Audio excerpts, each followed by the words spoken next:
பொதுவாக எல்லோரும் சேர்ந்து இருக்கிற பொழுது கூட்டத்தில் ஒரு முகம், தனிமையில் ஒரு முகம், பொது வாழ்க்கையில் ஒரு முகம், மனைவியிடத்தில் இன்னொரு முகம் என்று 2 முகங்களில் 3 முகங்களில் இரட்டை நிலை வாழ்க்கை என்பது ரசூல் ஸல்லல்லாஹு அலைஹி வஸல்லம் வாழ்க்கையிலே இல்லை. எப்பொழுதும் அவர்கள் ஒரே முகம் தான். எல்லா நேரத்திலும் அவர்கள் ஒரே முகத்தோடு தான் இருப்பார்கள். யாரிடத்திலும் பெருமானார் ஸல்லல்லாஹு அலைஹி வஸல்லம் கண் சாடையாக பேசியது இல்லை. நாம பேசுறோமா இல்லையா? 2 பேர் உட்கார்ந்திருப்பாங்க, 3ஆவது ஒருத்தர் வந்துட்டு இருப்பாரு, நம்ம பேசிட்டு இருக்கும்போது அவர் வர்றாரு, அப்புறம் பேசணும்னு சொல்லுவோமா இல்லையா? ரசூல் ஸல்லல்லாஹு அலைஹி வஸல்லம் அப்படி சொன்னதில்லை. சஹாபாக்கள் ஒரு சம்பவத்தின் பொழுது அப்படி கேட்கிறார்கள். ஒரு நிகழ்வின் பொழுது நீங்க எங்கள்கிட்ட கண் சாடையாக சொல்லி இருக்கலாமே என்று கேட்ட பொழுது ஒரு நபி ஒருபோதும் கண் சாடையாக பேச மாட்டார் என்று சொன்னார்.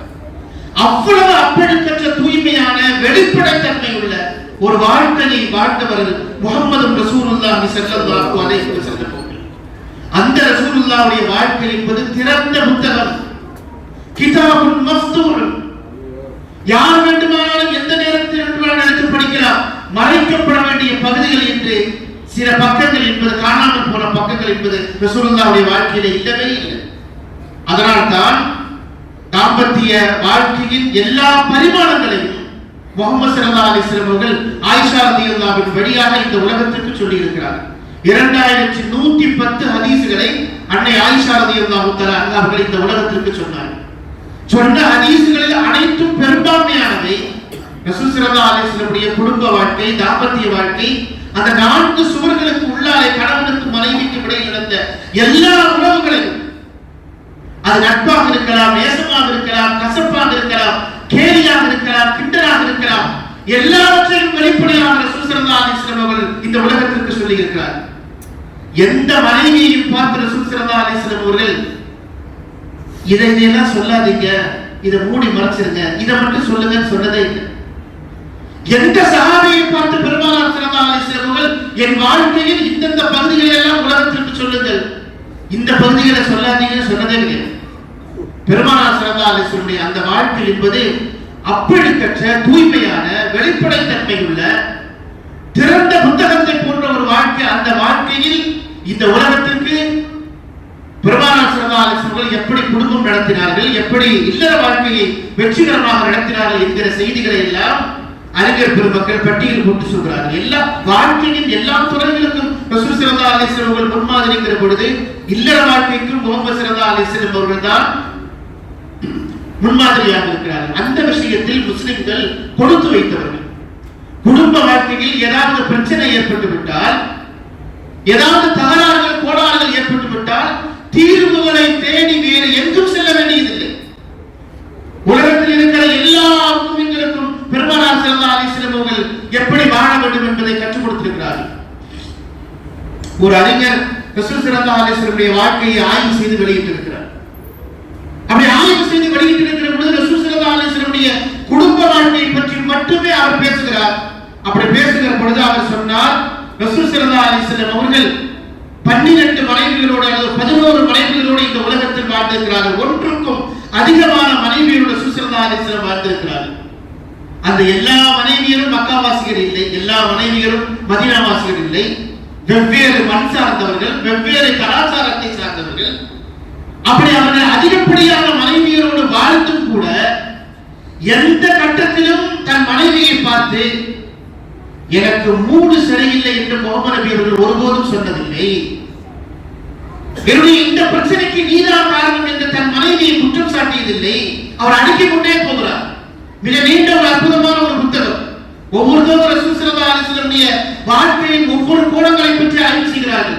போர்க்களத்தில் எப்படி இருந்தாங்க, குழந்தைகிட்ட எப்படி இருந்தாங்க, பள்ளிவாசல்ல எப்படி இருந்தாங்க, வெளிநாட்டு தூதுவர்கள் வருகிற பொழுது எப்படி நடந்துக்கிட்டாங்க, அரசர்களுக்கு கடிதம் எழுதுகிற பொழுது எப்படி செஞ்சாங்க என்று ரசூல் ஸல்லல்லாஹு அலைஹி வஸல்லம் வாழ்க்கையை அத்துவேறு ஆணிவேராக பேசக்கூடிய அறிஞர்கள் மத்தியில் இவர் மனோதத்துவ அடிப்படையில் ரசூலுல்லாஹ்வுடைய வாழ்க்கையை அடையாளப்படுத்தியவர். அப்படி சொல்லுகிற பொழுது அவர் சொன்னார், ஒன்றுக்கும் அதிகமான மனைவியோடு அவர் வாழ்ந்தாலும் கூட எந்த சந்தர்ப்பத்திலும் எந்த மனைவியையும் பார்த்து எனக்கு மூடு சரியில்லை, நான் டென்ஷனாக இருக்கிறேன், நான் இப்பொழுது கோபமாக இருக்கிறேன், போரில் எனக்கு ஏற்பட்ட தோல்விக்கு நீதான் காரணம், உன் முகத்துல முடிச்சுட்டு போனேன், அதனால தான் எனக்கு இப்படி ஒரு பிரச்சனை வந்தது என்று எந்த மனைவியின் முகத்தை பார்த்தும் முகமது ஸல்லல்லாஹு அலைஹி வஸல்லம் சொன்னதில்லை என்று அவர் வியப்போடு சொல்லி காட்டுகிறார். ரசூலுல்லாஹ்வை உயிருக்கு உயிராக நேசிக்கக்கூடிய நாம் பெருமானார் ஸல்லல்லாஹு அலைஹி வஸல்லம் சுன்னத்தான நடைமுறையின் அடிப்படையில் திருமண வாழ்க்கையை தொடங்கி இல்லற வாழ்க்கையை வெற்றிகரமாக நடத்தக்கூடிய நாம் ரசூல் ஸல்லல்லாஹு அலைஹி வஸல்லம் இந்த ஒரு குணத்தை பின்பற்றினால் போதுமானது இல்லையா?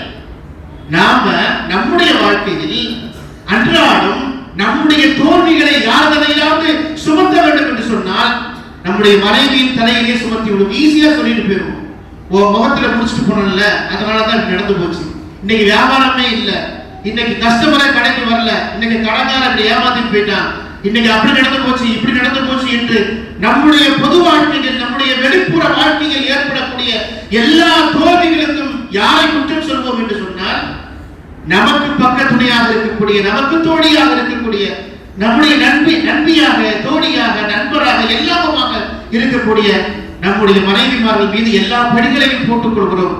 இந்த பழக்கம் முகமது ஸல்லல்லாஹு அலைஹி வஸல்லம் ஒருபோதும் இருந்ததில்லை என்று அந்த அறிஞர் நமக்கு சொல்லி காட்டுவதை காட்டுகிறோம். அந்த அடிப்படையில் இல்லற வாழ்க்கையின் தாம்பத்திய வாழ்க்கையின் முதல் நாள் தொடங்கி அந்த நிமிஷத்திலே இருந்து மரணிக்கும் வரை அந்த தம்பதியர்கள் முதுமையை தொடுகிற அந்த கடைசி கட்டம் வரை எவ்வளவு பிரச்சனைகள் எவ்வளவு சிக்கல்கள், அது நல்லதாக இருக்கலாம் தீயதாக இருக்கலாம் எதுவாக இருந்தாலும் எல்லாவற்றிலும் முகமது ஸல்லல்லாஹு அலைஹி வஸல்லம் வாழ்க்கையில் தீர்வு இருக்கிறது என்பதை இந்த உம்மத்து எல்லா வகையிலும் கொடுத்து வைத்தது. வேற எந்த சமூகத்திற்கும் அப்படி இல்லை. புத்தரை பின்பற்றி வாழக்கூடிய மக்கள் இந்த உலகத்திலே இருக்கிறார்கள். புத்தர் தான் எங்களுக்கு வழிகாட்டி, அவர்தான் இந்த உலகத்திற்கு அமைதியை நிலைநாட்டியவர் என்று பேசக்கூடியவர்கள் இந்த உலகத்தில் இருக்கிறார்கள். புத்தர் எப்படி இல்லற வாழ்க்கையை நடத்தினார் என்பதற்கு எந்த ஆதாரமும் இந்த உலகத்திலே இல்லை. அவர்கள் எங்கே போவார்கள் என்றால் அந்த நாட்டின் கோர்ட்டுக்கும் நீதிமன்றத்துக்கும் போவார்கள். இயேசுநாதரை பின்பற்றக்கூடிய மக்கள் இந்த உலகத்திலே இருக்கிறார்கள். இயேசுநாதர் எப்படி திருமணம் செய்து குழந்தைகளை குட்டிகளை பெற்றுக்கொண்டு குடும்பம் நடத்தினார் என்பதற்கு எந்த ஆதாரமும் இல்லை. அந்த மக்களுக்கு வழிகாட்டல் என்பது கிடைக்கவில்லை. முகமது ஸல்லல்லாஹு அலைஹி வஸல்லம் அவருடைய வாழ்க்கையில் மட்டும்தான் குடும்பம் இல்லறம் கணவன் மனைவி இது தொடர்பான எல்லா வகையான வழிகாட்டல் இந்த உலகத்துக்கு தரப்பட்டிருக்கிறது. 1400 ஆண்டு காலமாக இந்த குடும்பம் என்று சொல்லக்கூடிய கட்டமைப்பை இல்லற வாழ்க்கை என்று சொல்லக்கூடிய அந்த புனிதமான அந்த செட்டப்பை அது சிந்தாமல் சிதறாமல் உடையாமல் பாதுகாத்துக் கொண்டிருக்கக்கூடிய ஒரு சமூகம் இந்த உலகத்தில் இருக்கு என்று சொன்னால் அது முஸ்லிம் சமூகம் மட்டும்தான். அது எல்லா வகையிலும் கொடுத்து வைத்த சமூகம் தான். நம்முடைய வாழ்க்கையில் ஒரு பிரச்சனை ஏற்படுகிற பொழுது தீர்வை தேடி நாம் வெளியிலே எங்கும் அலைய வேண்டிய அவசியமே இல்லை. குடும்பம் என்பது யாரால் காப்பாற்றப்படுகிறது? 15 நூற்றாண்டு காலமாக இந்த குடும்பம் என்பது முஹம்மது ஸல்லல்லாஹு அலைஹி வஸல்லம் அந்த வழிகாட்டுதலின் அடிப்படையில் இன்றைக்கும் பாதுகாக்கப்பட்டுக் கொண்டே மேலை நாடுகளில் இந்த ஃபேமிலி செட்டப் என்பது இந்த குடும்ப கட்டமைப்பு என்பது சுக்குநூறாக உடைக்கப்பட்டிருக்கிறது. அந்த செட்டப்பே தேவையில்லை, கல்யாணம் தேவையில்லை, திருமணம் தேவையில்லை என்றெல்லாம் புதிய புதிய கவர்ச்சிகரமான பெயர்களில் ஒரு ஆணும் பெண்ணும் இணைந்து வாழ்வதற்குண்டான வாய்ப்புகளை உருவாக்கக்கூடிய சூழ்நிலைகள் இன்றைக்கு நிறைய உருவாக்கப்பட்டிருக்கிறது. அப்படி உருவாக்கப்பட்டதன் விளைவாக என்ன நடக்கிறது என்றால் அந்த தொடங்கப்படக்கூடிய அந்த இல்லற வாழ்க்கை என்பது பாதியிலேயே உடைந்து போய்விடுகிறது. அந்த குடும்ப கட்டமைப்பு என்பது இல்லாமல் போய்விடுகிறது. மேலை நாடுகளில் இது சர்வசாதாரணமாக பார்க்க முடியும். அவர்கள் இந்தியாவை வியப்போடு பார்ப்பதற்கு என்ன காரணம் என்றால் இந்தியாவில் இருக்கக்கூடிய இந்த குடும்ப கட்டமைப்பு. இஸ்லாமிய நாடுகளை ஏன் வியப்போடு பார்க்கிறார்கள் என்று சொன்னால் அந்த நாட்டில் கடைபிடிக்கக்கூடிய தாம்பத்திய வாழ்க்கை இல்லற வாழ்க்கை அது இன்றைக்கும் எல்லா தரப்பு மக்களையும் வியப்போடு காட்டக்கூடிய காட்சிகளை நாம் பார்த்துக் கொண்டே இருக்கிறோம். அந்த அளவுக்கு இந்த குடும்பம் என்று சொல்லக்கூடிய அந்த கட்டமைப்பை உடையாமல் பாதுகாத்திருக்கிற பெருமை நம்முடைய சமூகத்திற்கு நம்முடைய உம்மத்திற்கு ஒரு பெரும் பாக்கியமாக தரப்பட்டிருக்கிறது. அல்லாஹ் சுப்ஹானஹு வ தஆலா இந்த குடும்பம் என்று சொல்லக்கூடிய இந்த கட்டமைப்பை அவன் ஏற்படுத்தியது. அதை உடைக்காதீர்கள், அதை சிதைக்காதீர்கள் என்று அல்லாஹ் சுப்ஹானஹு வ தஆலா திருமறையின் வசனங்கள் நம்மை எச்சரித்துக் கொண்டே இருக்கிறார். அல்லாஹ் சுப்ஹானஹு வ தஆலா திருமணத்துடைய வசனத்தை குறித்து சொல்லுகிற பொழுது அவர் உங்களை கண்காணித்துக் கொண்டிருக்கிறார் என்று சொல்லக்கூடிய ஒரு வாசகத்தை நாம் திருக்குர்ஆனில் இடம்பெற்றிருப்பதை பார்க்க முடியும். நிக்காஹுடைய குத்பாக்களில் இந்த வசனங்கள் ஓதப்படும். யா அய்யுஹன் நாஸ் தகு ரப்பக்கும் அல்லதி ஹலகக்கும் மின் நஃப்ஸின் வாஹிதா என்று சொல்லக்கூடிய அந்த திருமணம் சம்பந்தமான குடும்பம் சம்பந்தமான அந்த வசனங்களை ஓதி முடிக்கிற பொழுது அல்லாஹ் சொல்லக்கூடிய வார்த்தை அல்லாஹ் உங்களை கண்காணித்துக் கொண்டிருக்கிறார். வேற எந்த இடத்திலையும் இந்த வாசகம் அப்படி வரவில்லை. குடும்பம் என்பது ஒரு அமானத்து. அந்த அமானத்தை அல்லாஹ் சுப்ஹானஹு வ தஆலா நம்மிடத்திலே ஒப்படைத்திருக்கிறார்.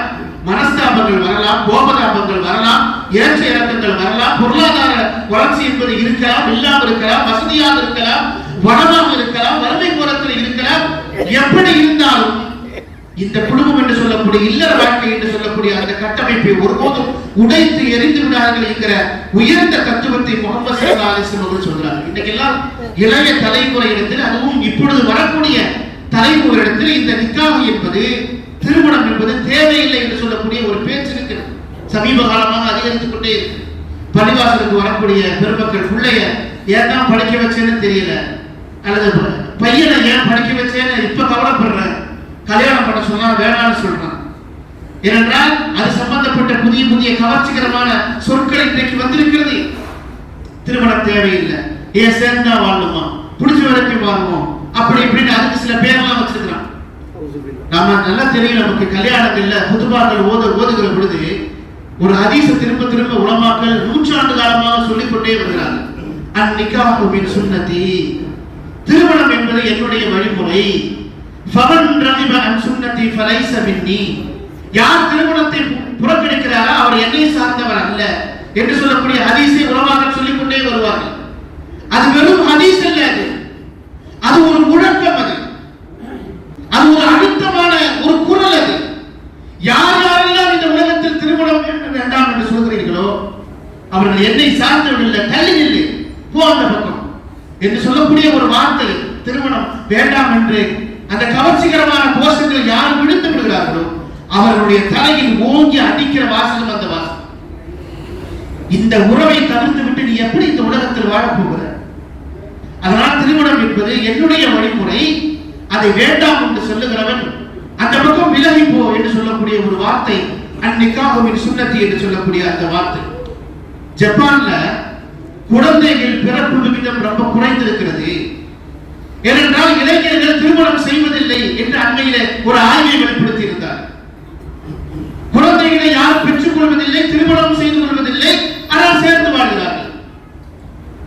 ஏன் என்று காரணம் கேட்ட பொழுது அவர்கள் சொன்ன வார்த்தை, குழந்தைகள் அழுதால் எங்களுக்கு இரிட்டேட்டாக இருக்கிறது, எரிச்சலாக இருக்கிறது, அதை எப்படி சமாளிக்கணும் தெரியல, குழந்தையை எப்படி பார்க்க வேண்டும் என்கிற சிந்தனை இல்லாமல் போகிற காரணத்தினால் இந்த பிரச்சனையை அங்கே பெருமளவில் தலைநூக்கி இருக்கிறது. அதனால மாசத்துல 5 நாள் லீவு தர்றேன், 10 நாள் லீவு தர்றேன், 10,000 ரூபாய் காசு தர்றேன், எப்படியாவது குழந்தைகளை உற்பத்தி செய்யுங்கள் என்று அரசாங்கம் புதிய சலுகைகளை அறிவித்துக் கொண்டே இருக்கிறது. ஜப்பானிய அரசாங்கமும் அங்கே இருக்கக்கூடிய மக்களும் ஆச்சரியத்தோடும் வியப்போடும் பார்க்கிற ஒரு செய்தி என்னன்னா, புதிதாக இஸ்லாத்தை ஏற்றுக்கொண்ட இளம் தம்பதியர்கள் அவர்கள் திருமணம் செய்து மகிழ்ச்சியாக குடும்ப குட்டிகளோடு குழந்தைகளோடு வாழ்கிறார்கள். இவர்கள் எப்படி வாழ்கிறார்கள் என்று ஆச்சரியத்தோடு பார்க்கிறார்கள். காலம் காலமாக ஜப்பானியர்களாக இருக்கக்கூடிய நாம் திருமணம் வேண்டாம் என்று சொல்கிறோம், திருமண பந்தம் தேவையில்லை என்று சொல்கிறோம், குழந்தைகளை பெற்றுக் கொள்ளக் கூடாது என்று சொல்கிறோம். ஆனால் புதிதாக இஸ்லாத்தை ஏற்றுக்கொண்ட ஜப்பானிய தம்பதியர்களை இளசுகள் திருமணம் செய்து கொண்டு மகிழ்ச்சியாக குழந்தை குட்டிகளை பெற்றுக் கொண்டு வாழ்கிறார்களே, எப்படி வாழ்கிறார்கள் என்று பார்த்து பல பேர் அந்த திருமண வாழ்க்கையை பார்த்து அந்த சந்தோஷம் எனக்கும் கிடைக்க வேண்டும் என்பதற்காக இஸ்லாத்தை தழுவிக் கொண்டிருக்கிறார்கள் என்கிற செய்திகள் பத்திரிகை புள்ளிவிவரங்கள் நமக்கு சொல்லி காட்டுகிறது. இது ஜப்பானில் மட்டுமல்ல, சைனாவிலும் இப்படித்தான் இருக்கிறது, நியூயார்க்கிலும் இப்படித்தான் இருக்கிறது. பல்வேறு நாடுகளிலேயும் இந்த மாற்றத்தை நாம் பார்த்துக் கொண்டே இருக்க முடியும். நபிகள் நாயகம் ரசூலுல்லாஹி ஸல்லல்லாஹு அலைஹி வஸல்லம் அவர்கள் இந்த குடும்பம் என்று சொல்லக்கூடிய இந்த கட்டமைப்பை, இல்லற வாழ்க்கை என்று சொல்லக்கூடிய இந்த செட்டப்பை எல்லா இடத்திலும் மதித்தவர்கள். குடும்ப உறவுகள் முறிந்து போய்விடக் கூடாது, அது கட்டி காக்கப்பட வேண்டும். அது உடைந்து போய்விட்டால் இந்த உலகத்தின் எல்லா கட்டமைப்பும் சுக்குநூறாக உடைந்து போய்விடும் என்பதை இந்த உலகத்திற்கு எச்சரிக்கையாக சொன்னவர்கள் முஹம்மது ஸல்லல்லாஹு அலைஹி வஸல்லம் அவர்கள். அந்த அடிப்படையில் தான் நமக்கு நன்கு தெரிந்த ஒரு செய்தி தான், ஹஜ்ரத் ரசூலுல்லாஹி ஸல்லல்லாஹு அலைஹி வஸல்லம் அவர்கள் ஹிரா மலை பொதுப்பில் அவர்கள் தவம் இருந்தார். அல்லாஹ்வுடைய புறத்திலே இருந்து திருக்குர்ஆனுடைய முதல் வசனம், முதல் வரி அருளப்பட்டது. நாம் காலகாலமாக கேள்விப்பட்ட ஒரு செய்திதான். ஜிப்ரீல் அலைஹிஸ்ஸலாத்து வஸ்ஸலாம் அவர்கள் ஓது என்று சொன்னார்கள். மா அன பிகாரின், எனக்கு ஓத தெரியாது என்று பெருமானார் ஸல்லல்லாஹு அலைஹி வஸல்லம் ஒரு அப்பாவியை போல சொன்னார்கள். ஆன தழுவி ஓத சொன்னார்கள், ஓதினார்கள். அதன் பிறகு ஏற்பட்ட அந்த சின்ன நிலை தடுமாற்றத்தை பயந்து ஓடிக்கொண்டு பெருமானார் ஸல்லல்லாஹு அலைஹி வஸல்லம் அவர்கள் யாரிடத்தில் ஓடி வந்தார்கள் என்றால், ஹஜ்ரத் ரசூலுல்லாஹி ஸல்லல்லாஹு அலைஹி வஸல்லம் ஓடி வந்தது அன்னை ஹதீஜா ரலியல்லாஹு தஆலா அவரிடத்திலே ஓடி வந்தார்கள் என்று வரலாறு நமக்கு பேசுகிறது. பெருமானார் ஸல்லல்லாஹு அலைஹி வஸல்லம் எங்கே ஓடி வந்தார்கள் என்றால் அன்னை ஹதீஜா ரலியல்லாஹு அவரிடத்திலே ஓடி வந்தார்கள். அப்படி ஓடி வருகிற பொழுது அவர்கள் சொல்லிக் கொண்டே வந்த வார்த்தை ஸம்மிலூனி ஸம்மிலூனி, என்னை போர்த்தி விடுங்கள், என்னை போர்த்தி விடுங்கள், எனக்கு போர்த்தி விடு என்று சொன்னார்கள். காய்ச்சலோடு உடல் நடுக்கத்தோடு அவர்களே சொல்லக்கூடிய வார்த்தை, வல்லாஹி லகத் ஹஷீது அலா நஃப்ஸி, நான் இறந்து போய் விடுவேனோ, எனக்கு உயிர் போய் விடுமோ என்ற பட்சத்தில் பயத்தில் நான் ஓடி விடுகிறேன் என்று பெருமானார் ஸல்லல்லாஹு அலைஹி வஸல்லம் சொன்ன வார்த்தை இருக்கிறது. அப்பொழுது அன்னை ஹதீஜா ரலியல்லாஹு தஆலா சொன்ன, அவர்கள் ஆறுதலாக சொன்ன வார்த்தைகள் பொன்னெழுத்துக்களால் பொறிக்கப்பட வேண்டிய வார்த்தைகள். பெருமானார் ஸல்லல்லாஹு அலைஹி வஸல்லம் அவர்கள் மட்டுமல்ல, இந்த உலகத்தில் எந்த கணவனாக இருந்தாலும் சரி, வெளிப்புற வாழ்க்கையில் பொது வாழ்க்கையில் ஈடுபட்டிருக்கக்கூடிய கணவன்மார்கள், அது வியாபாரமாக இருக்கலாம், வேறு தொண்டாக இருக்கலாம், எதுவாக இருந்தாலும் சரி, அவர்கள் அப்படித்தான் என்பதை இந்த நிகழ்வை இந்த உம்மத்திற்கு காலங்காலமாக நினைவூட்டிக் கொண்டே இருக்கிறது. ரசூல் ஸல்லல்லாஹு அலைஹி வஸல்லம் அவர்களை பார்த்து பெருமானார் அன்னை ஹதீஜா ரலியல்லாஹு தஆலா சொன்ன வார்த்தை, கல்ல, அப்படி இல்ல, நீங்க பயப்படாதீங்க, தைரியமா இருங்க. வல்லாஹி லா யுஸிக அல்லாஹு அபதா, அல்லாஹ் ஜல்ல சுப்ஹானஹு வ தஆலா உங்களை ஒருபோதும் கேவலப்படுத்த மாட்டான், உங்களை ஒருபோதும் இழிவுபடுத்த மாட்டான். நீங்க பயப்படாதீங்க, நீங்க நினைக்கிற மாதிரி இல்ல அப்படின்னு சொல்லிட்டு அன்னை ஹதீஜா ரலியல்லாஹு தஆலா சொன்ன வார்த்தைகள் வரலாற்றில் பதிவு செய்யப்பட்டிருக்கிறது. இன்னக லதஸிலுர் ரஹ்ம், நீங்கள் குடும்ப உறவுகளை பேணி வாழ்கிறீர்கள். நீங்க யாராவது கஷ்டப்படக்கூடிய மக்கள் இருந்தால் அவருடைய சுமைகளை நீங்கள் சுமக்கிறீர்கள். விருந்தாளிகளை நீங்கள் கண்ணியம் செய்கிறீர்கள். யார் யாருக்கு என்னென்ன தேவைகள் இருக்கிறதோ அந்த தேவைகளை எல்லாம் நீங்கள் பார்த்து செய்கிறீர்கள் என்று சொல்லக்கூடிய மிக அற்புதமான 5 செய்திகளை கொண்ட ஒரு அட்வைஸ், ஒரு ஆலோசனையை, ஒரு ஆறுதல் மொழியை அன்னை ஹதீஜா ரலியல்லாஹு தஆலா அன்ஹா அவர்கள் பெருமானார் ஸல்லல்லாஹு அலைஹி வஸல்லம் அவர்கள் சொன்ன செய்தியை நாம் பார்க்கிறோம். என்ன வேணா சொல்லி இருக்கலாம், ஆனால் இந்த வார்த்தை சூழலாக நாம் இந்த இடத்தில் அறிஞர்கள் சொல்லக்கூடிய ஒரு செய்தி என்னன்னா, இது எப்ப சொல்றாங்க அப்படின்னா, நுபுவத்து கிடைப்பதற்கு முன்பு ரசூல் ஸல்லல்லாஹு அலைஹி வஸல்லம் அவர்கள் மக்காவில் செய்த சேவைகளை குறித்து நினைவு கூர்ந்து அன்னை ஹதீஜா ரலியல்லாஹு தஆலா பேசினார். நீங்க குடும்பத்தை சேர்ந்து வாழ்றீங்க, இல்லற வாழ்க்கையில் நீங்கள் பேணுதலாக இருக்கிறீர்கள், சொந்த பந்தங்களை இணைஞ்சு வாழ்றீங்க, ஊருக்குள்ள எவ்வளவு சமூக சேவை செய்றீங்க, அப்படிப்பட்ட உங்களை எப்படி அல்லாஹ் கைவிடுவான், நீங்க நினைக்கிற மாதிரி இல்ல அப்படின்னு ஹஜ்ரத் ரசூலுல்லாஹி ஸல்லல்லாஹு அலைஹி வஸல்லம் ஆறுதல் சொன்ன செய்தியை வரலாற்று அறிஞர்கள் பதிவு செய்திருப்பதை நாம் பார்க்கிறோம். பெருமானார் ஸல்லல்லாஹு அலைஹி வஸல்லம் அன்னை ஹதீஜா ரலியல்லாஹு அன்ஹா ஓடி வந்த அந்த செய்தியை குறித்து உலகத்தின் புகழ்பெற்ற ஒரு சாமியாராக, ஒரு தத்துவியலாளராக அறியப்பட்டவர் ஓஷோ அப்படின்னு ஒரு சாமியார் இருந்தார். ஒரு காலத்தில் கொஞ்சம் ஏடாகுடமான சாமியார் என்று அறியப்பட்டவர். நிறைய புத்தகங்களை எழுதியிருக்கிறார், தத்துவங்களை பேசியிருக்கிறார். அவரை பின்பற்றி ஒரு பெரும் கூட்டம் வாழ்கிறது. அவர் இந்த நிகழ்வை சுட்டிக்காட்டி ஒரு செய்தியை சொன்னார். போதி மரத்தடியில் புத்தனுக்கு ஞானம் கிடைத்தது. போதி மரத்தடியில் புத்தனுக்கு ஞானம் கிடைத்தது.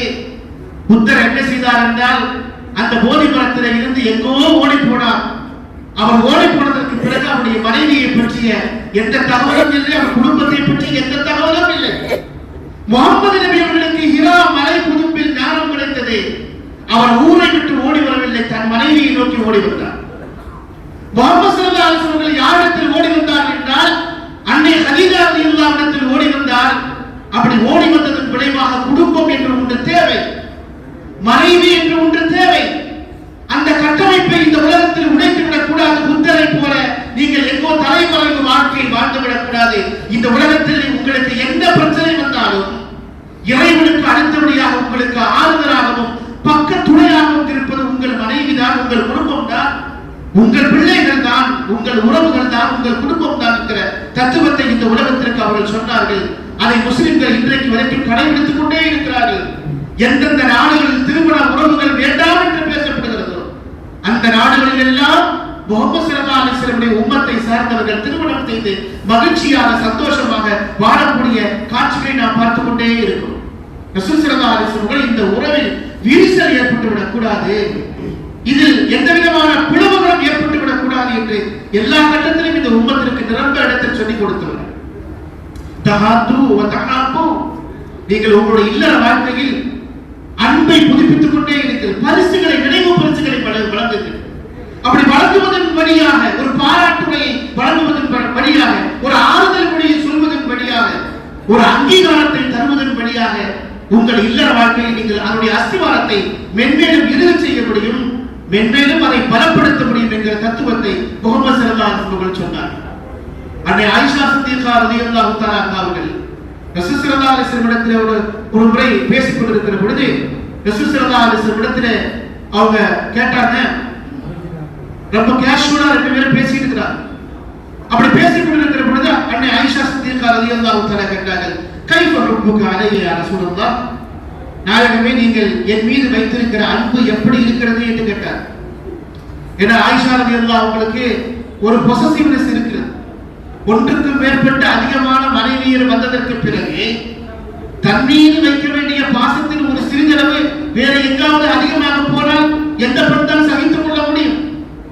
ஆனால் அவங்களுடைய உள்ளத்துல ஒரு ஒரு ஒரு ஒரு கவலையான ஒரு கிடக்கை ஒன்று இருந்தது. அதை ரொம்ப கேஷுவலா கேட்டாங்க. கைஃப ஹுப்புக அலைய யா ரசூலல்லாஹ், நீங்க என் மேல வச்சிருக்கிற அன்பு எப்படி இருக்கிறது கேட்டாங்க. இன்னைக்கும் நம்முடைய தாய்மார்கள் இந்த கேள்விகளை கேட்டுக்கொண்டுதான் இருக்கிறார். நம்முடைய தாய்மார்கள் எல்லோருக்கும் இந்த புலம்பல் இருக்கிறது. ஒரு கல்யாணமான புதுசுல எங்க வீட்டுக்காரர் வந்து என் மேல ரொம்ப அன்பா இருந்தாரு, ரொம்ப பாசமா இருந்தாரு. பொழுதுன்னைக்கும் போன் பண்ணி சாப்பிட்டியா, தூங்குனியா, என்ன பண்ற, எதுவும் வேலை செய்யாத, அப்படியே தூங்கிங்க என்ன சொல்லிக்கிட்டே இருப்பாரு. கல்யாணமாய் 2 வருஷம் ஆச்சு, 3 வருஷம் ஆச்சு, என்னை கண்டுக்கிறதே இல்லை, என்ன எதுவுமே கேட்கறது இல்லை, தூங்குனியான்னு கேட்கறது இல்லை, சாப்பிட்டியான்னு கேட்கறது இல்லை. அவர் ஆபீஸ் இருக்கும்போது நான் போன் பண்ண போனவை வேலையா இருக்குது அப்படின்னு என்னை திட்டுறாரு. சாயங்காலம் ஆபீஸ் முடிச்சு கடையை க்ளோஸ் பண்ணிட்டு வீட்டுக்கு வந்தாருன்னா வந்து சாப்பிட்டுட்டு ஒண்ணு கணக்கு பார்ப்பாரு, இல்லைன்னா பெட்ல சாஞ்சிருவாரு.